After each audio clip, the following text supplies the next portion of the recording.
Want to fix Minecraft? Resource reload failed. This video will show you the simple tricks to get your textures and sounds working. Let's dive in. First things first, this error means Minecraft couldn't load or apply a resource pack, texture pack, sound pack, etc., often due to incompatible versions, corrupted files, or insufficient memory. Now, the easiest fix is to remove all active resource packs from your game.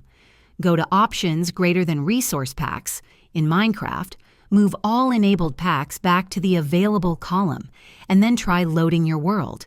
If the game loads, one of your packs is the culprit.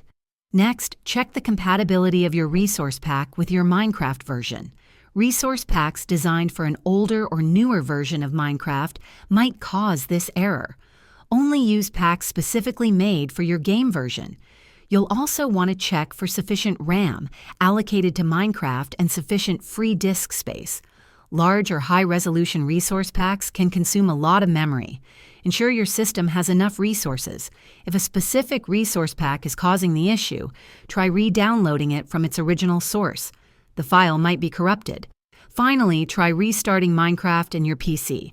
Close the game completely, restart your computer, and then relaunch. This can clear temporary glitches. If using Optifine or other mods, ensure they are compatible with both Minecraft and your resource packs. If this helped you out, hit that like button, subscribe for more Minecraft tips, and let me know in the comments what you want to see next.